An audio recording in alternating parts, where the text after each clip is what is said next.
je vous présente la première vidéo d'une nouvelle série de vidéos qui sera consacrée à Mahomet. Le Coran dit de lui qu'il est le modèle parfait et tous les musulmans sont appelés à suivre son exemple.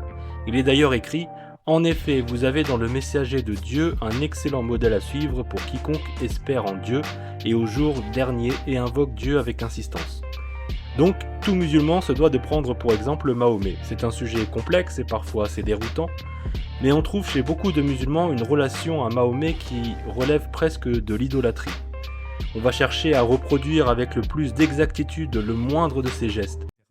Dans l'islam, ce qui définit le bien et le mal, c'est les actes, les actions et les paroles de Mohammed. C'est le bel exemple. C'est comme ça que ça figure dans le Coran. Je vous ai donné un bel exemple. Qu'il faut imiter en tout. En tout. Comment il se brossait les dents, comment il avait des rapports conjugaux, qu'est-ce qu'il mangeait, qu'est-ce qu'il ne mangeait pas. Tout ça, ça fixe la loi. Il est ma'soum, il a la isma, c'est-à-dire l'infaillibilité. Il est infaillible. Pourtant, bien souvent, les musulmans disent ne pas faire de différence entre les prophètes. Dans les faits, Mahomet tient évidemment la première place et il fait l'objet d'une véritable dévotion. D'ailleurs, on sait bien qu'on peut risquer de se faire tuer en critiquant ou en moquant Mahomet, mais pas en critiquant Jésus ou Moïse. Dans certains courants, comme le salafisme, les musulmans sont appelés à imiter strictement l'exemple de Mahomet, jusque dans sa manière de marcher, par exemple. Tu vois le prophète sallallahu alayhi wa sallam, est-ce que tu savais comment est-ce qu'il marchait? Il marchait la marche du Nasalan, je vais t'expliquer. Alors, il marchait de façon somptueuse, de façon rapide, et quand il marchait, il levait les pieds, et la façon dont il marchait, c'est comme s'il descendait une pente. Je t'explique. Il faisait comme ça. Je pourrais, ouais, mais j'ai pas envie. Pour certains, Mahomet serait une sorte de Jésus arabisé, soit un sage soufi méditant dans le désert d'Arabie en demi-lévitation. Et puis soudain ça arrive, oh, eh ben voyons. Bon allez, on va être sérieux 2 minutes. Mahomet n'était rien de tout cela car en plus de pseudo-prophète, il était également chef de guerre et chef politique, entre autres.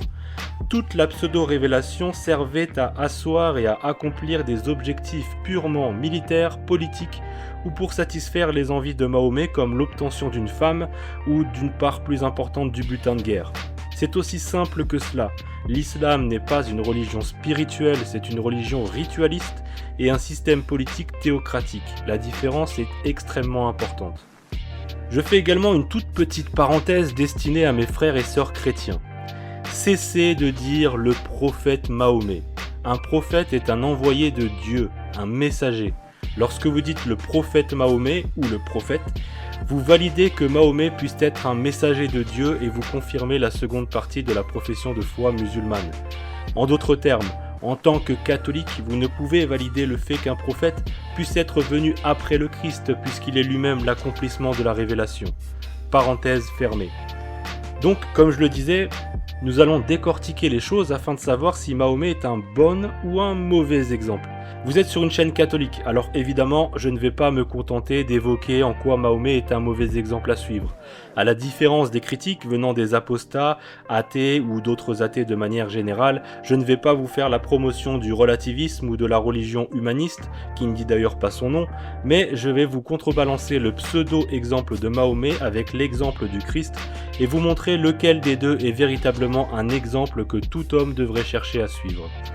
Alors dans cette série de vidéos seront abordés beaucoup de thèmes. Pour vous en donner une idée, voici un petit florilège. Mahomet et ses nombreuses conquêtes, dont une petite fille du nom de Aïcha. Mahomet qui commandite l'assassinat d'artistes qui ont osé le critiquer. Mahomet qui fait décapiter plusieurs centaines d'hommes désarmés. Mahomet qui massacre des tribus et villages entiers. Mahomet qui finance ses campagnes militaires par le pillage et les razzias. Comme à l'accoutumée, tous les propos seront sourcés et vous pourrez librement les vérifier sur internet auprès de sites musulmans évidemment. La première vidéo sortira la semaine prochaine et elle sera consacrée aux conquêtes de Mahomet et à une en particulier, Aïcha. J'évoquerai également les pseudo-arguments qui sont utilisés par les musulmans pour nier ce fait incontestable. N'hésitez pas à suivre la chaîne et à vous abonner et à échanger également sur les sujets qui y sont discutés. Que Dieu vous garde.